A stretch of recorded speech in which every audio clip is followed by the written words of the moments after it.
Hello मेरे प्यारे दोस्तों, क्या आप कभी जंगल गए हैं? मान लीजिए आप और आपके कुछ दोस्त जंगल में पिकनिक मनाने का प्लान बनाते हैं। आप सभी जंगल जाते हैं, गाना गा रहे होते हैं, डांस कर रहे होते हैं, एंजॉय कर रहे होते हैं। पर तभी अचानक क्या देखते हैं? तभी देखते हैं कि एक जंगली भेड़िया आपके पीछे पड़ जाता है। मस्ती तो छोड़ो, आप सभी लोग वहाँ से भागना शुरू कर देते हैं। अब आप आगे आगे और भेड़िया पीछे पीछे। आप क्या करेंगे उस टाइम? या तो आप किसी पेड़ पे चढ़ जाएंगे, जो कि कभी काम करेगा कभी नहीं करेगा, सेफ साइड हो भी सकता है नहीं भी हो सकता है, या तो आप आसपास ऐसी कोई चीज़ ढूंढेंगे जिससे उस भेड़िया को भगाया जा सके। तो ऐसे में अगर कोई पत्थर आपके हाथ आ जाए और आप जैसे उठा के वो पत्थर भेड़िया को मारो और भेड़िया भाग जाए, तो आप क्या सोचोगे? आप यही सोचोगे कि ये पत्थर बड़े काम की चीज़ है, और आप उस पत्थर को उठा लेकर जाएंगे और अपने दोस्तों से बताएंगे कि इस पत्थर की वजह से आज मैं बचा हूँ। और पत्थर अपने साथ ही रखेंगे और पिकनिक मनाएंगे, ताकि अगर भेड़िया दोबारा आए तो आप उस भेड़िया को पत्थर से मार के भगा सकें। तो ऐसे ही कुछ हुआ था दोस्तों, लगभग आज से 25 लाख से 10,000 बीसी, यानी ईसा मसीह के जन्म से पहले, जब जानवर जंगल में बहुत सारे होते थे और लोग जंगली, हम लोग कह सकते हैं कि जंगली जैसे रहते थे। तो उस टाइम जानवरों से बचने का इंसान के पास एक ही रास्ता था, पत्थर। वो पत्थर बड़े बड़े पत्थर होते थे और उसको मार के वो जानवरों को भगा सकते थे। तो इंसान ने क्या सोचा, ये पत्थर बड़े काम की चीज़ है।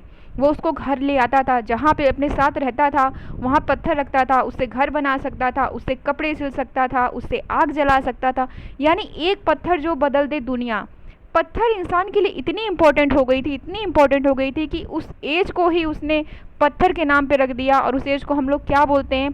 पाषाण काल या स्टोन एज बोलते हैं। इस सोचिए, आप नाम से सोचिए कि एज कितना इंपॉर्टेंट था, पत्थर की इंपॉर्टेंस इस एज में कितनी थी कि इसका नाम ही पाषाण काल या स्टोन एज कर दिया गया। तो अब हम बात करते हैं पाषाण काल के बारे में। इसको 3 भागों में बांट सकते हैं: पूरा पाषाण काल, मध्य पाषाण काल और नव पाषाण काल। पूरा पाषाण काल सबसे पुराना है दोस्तों। ये 25 लाख बीसी से 10,000 बीसी, यानी बीसी एडी में आपको फ़र्क पता होगा ना। एडी मतलब ईसा मसीह के जन्म के बाद, और बीसी मतलब ईसा मसीह के जन्म से पहले। सोचिए कितनी पुरानी बात है, तब की बात है ये। तब से पूरा पाषाण काल का एज माना जाता है। इसमें क्या होता था? इसमें इंसान पूरी तरह से शिकार पर निर्भर था। वो बस शिकार करता था, पत्थर से मार मार के जानवरों को शिकार करता था, खाता था, खाद्य संग्रह, यानी जो उसको मिल जाता वो वही करता। बाकी खेती के, पशुपालन के इस एज में कोई बात नहीं थी। किसी को कुछ नहीं पता था कि खेती कैसे करते हैं, पशुपालन कैसे करते हैं। सिर्फ शिकार करते थे और जो भी खाने को मिल जाता था वो खाते थे। जब एक जगह खाने को ख़त्म हो जाता था, पशु ख़त्म हो जाते थे, सारे मर जाते थे, तो वो दूसरी जगह चले जाते थे जहाँ पे ढेर सारे उनको पशु मिल जाते थे। इसी को बोलते हैं पूरा पाषाण काल। बहुत ही पुरानी बात है ये। इसको 3 चरण में बांटा जाता है: पूर्व पाषाण और मध्य पाषाण और उत्तर पाषाण में। अब इसमें बात करते हैं औजार कैसे होते थे। तो दोस्तों ये बहुत ही पुरानी बात है, तो जाहिर सी बात है इस जो ये एज है, इसमें पाषाण बहुत मोटे, यानी जो हम बोल सकते हैं जो औजार थे वो बहुत ही मोटे मोटे बड़े बड़े औजार होते थे, जिसको उठाकर एक बार मारने पे जो जानवर होते थे वो पूरी तरह से भाग जाया करते थे। तो औजार इसमें क्वार्टजाइट, सल्क, ब्लेड, हड्डी के औजार। और साइट की बात करें जहाँ पे, तो इसके साइट कहाँ कहाँ है जहाँ पे हमें मिले हैं? तो अतिरपक्कम, ये तमिलनाडु में है। भीमबेटका का बहुत इंपॉर्टेंट साइट है, इसको ज़रूर याद रखिएगा, ये एमपी में है। यहाँ से चित्रकारी के साक्ष्य मिले। चित्रकारी यानी क्या, जब टाइम पास होता था, उनका खाली समय होता था, तो वो लोग वहाँ पे पेंटिंग वगैरह करते थे। तो हमें पूरा पाषाण काल के पेंटिंग भीमबेटका से मिले हुए हैं, जिससे हमें जानकारी मिलती है कि वो लोग शिकार करते थे, शिकारी पर ही पूरी तरह से डिपेंड होते थे। इसके बाद इस एज में हम बोले आग की खोज। ये तो बहुत इंपॉर्टेंट क्वेश्चन है, आप बहुत सारे एग्जाम में बार बार पूछा जाता है कि आग की खोज कब हुई थी। तो ये पूरा पाषाण काल में हो गई थी। पर इस एज में लोगों को आग का यूज़ नहीं पता था। जी हाँ, उनको ये पता था कि आग क्या होता है, आग की खोज उन्होंने कर लिया था, पर उसको यूज़ कैसे करना है, उसका क्या इस्तेमाल करना है, इसके बारे में लोगों को कोई भी जानकारी नहीं थी उस टाइम। उसके बाद आते हैं मध्य पाषाण काल। ये 10,000 बीसी से 4,000 बीसी इसका टाइम माना जाता है।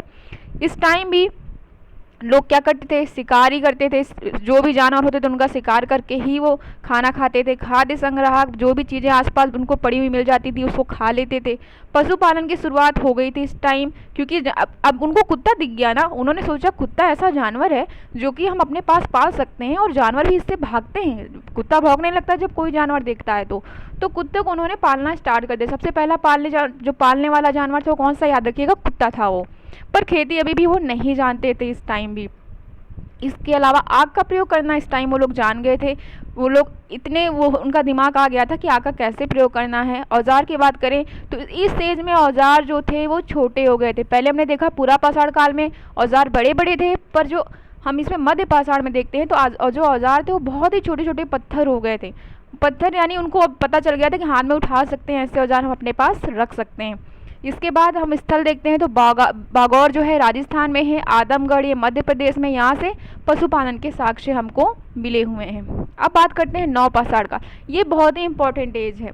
ये तो हम बोल सकते हैं कि यहाँ से बहुत सारे रेवोल्यूशन स्टार्ट हुए थे। 10,000 BC से जो 1000 BC है, ये मध्य पाषाण काल और जो नवपाषाण काल कई जगह साथ साथ में चलता था। कई जगह ऐसे होते थे जहाँ पे लोग एक जगह तो खेती करना जान गए थे पर दूसरी जगह जो खेती करना नहीं जानते थे। तो हम इसको बोल सकते हैं ये बीच का जो एरिया है संक्रमण काल है, यानी एक जगह तो लोग खेती करना जान गए हैं पर दूसरी जगह खेती करना नहीं जाने हैं, तो इसको हम लोग बोलेंगे संक्रमण काल। ये दोनों एज बीच बीच में चलते थे।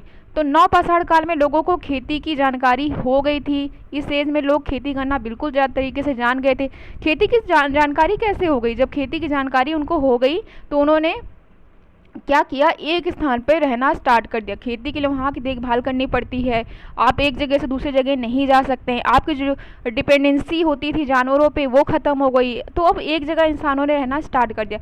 पहला जो साइट है मेहरगढ़ है, जहाँ पे खेती के साक्ष्य मिले। ये क्वेश्चन बार बार एग्जाम में पूछे जाते हैं, इस साइट को ज़रूर याद रखिएगा। मेहरगढ़ पाकिस्तान में है, यहाँ पर कृषि की सबसे पहले साइट मिलते हैं। और इसके बाद आप ये भी याद रखिएगा कि इसमें बहुत सारे जो स्थल हैं वो ऐसे हैं जो हड़प्पा जानते होंगे ना, सिंधु सभ्यता, और ये पाषाण काल, ये दोनों ही साइट हैं। यहाँ पे आपको पाषाण काल के भी साक्ष्य मिलेंगे और आपको यहाँ पे हड़प्पा सभ्यता के भी जो है वो भी साक्ष्य मिलेंगे। इसके बाद बात करते हैं इसमें औजार क्या हुआ था। तो औजार दोस्तों नवपाषाण काल में इसमें लोगों ने भर भर की कलाकारी करना स्टार्ट कर दिया था। यानी नुकीले होते हैं, शार्प होते हैं, उनको शार्प करना, उसको बहुत ज़्यादा चिकना कर देना, उसमें पेंटिंग करना, मतलब दुनिया भर की कलाकारी लोगों ने नवपाषाण काल में दिखाना स्टार्ट कर दिया था औजारों के साथ। एकदम उनके आर्टिस्ट उनके अंदर का जाग गया था नवपाषाण काल में। तो बहुत ही सुंदर सुंदर औजार हमें पत्थर के जो मिले हैं वो नवपाषाण काल से ही मिले हुए हैं।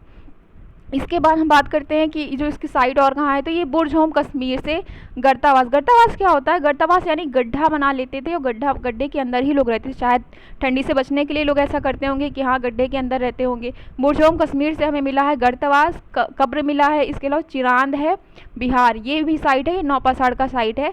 इसके अलावा कोल्डी हवा ये यूपी में है और यहाँ से चावल के साक्ष्य मिले हैं। ये याद रखिएगा कि चावल सबसे पहले कहाँ साक्ष्य मिला है। तो कोल्डी हवा यूपी में जगह है जहाँ से सबसे पहले चावल के हमको साक्ष्य मिले हैं। और ये जो काल है यहाँ पे ही पहिया की भी खोज हो गई थी। पहिया जानते कितनी बड़ी खोज थी, उसके बाद से कैसे लोगों का जो हम बोल सकते हैं जीवन बदला है पहिए के खोज से। तो बहुत ही इंपॉर्टेंट खोज थी ये। इसके अलावा अगर हम बात करें कौन सा हथियार था, कौन सा औजार था जो लोगों ने सबसे पहले खोजा था, तो वो कुल्हाड़ी था। और कौन सा जानवर सबसे पहले पाला गया था, तो वो कुत्ता था। तो ये जो हमारे पाषाण काल है ना, ये बहुत ही इंपॉर्टेंट काल है क्योंकि इस टाइम हम लोग थोड़ा थोड़ा इंसान बनने लगे थे। ऐसा नहीं था कि हम लोग जानवर थे, जानवर से थोड़ा थोड़ा इंसान बनने लगे थे, कुछ दिमाग चलने लगा था। आग के बाद बहुत सारे चेंजेस हुए हैं, इसके बाद पहिया के बाद बहुत सारे चेंजेस हुए हैं। और इसमें जो कुछ है जैसे मेहरगढ़ है, ये सब कुछ साइट है। कुछ हम कह सकते हैं कि हड़प्पा सभ्यता की शुरुआत यहाँ से हो गई थी। और नवपाषाण काल में कृषि जैसे ही शुरू हुआ वैसे हड़प्पा सभ्यता की शुरुआत होगी। उसके बाद तो आप जानते हैं कि कितना डेवलप हमने शहर देखा है, नगरीय व्यवस्था देखा है हड़प्पा सभ्यता में। तो जो पाषाण काल है इसकी इंपॉर्टेंस इतनी ज़्यादा है दोस्तों कि क्या बताएं हिस्ट्री में। आप इसको ज़रूर याद रखिएगा। आई थिंक आपके लिए बहुत ही हेल्पफुल होगा। Thank you so much, all the very best.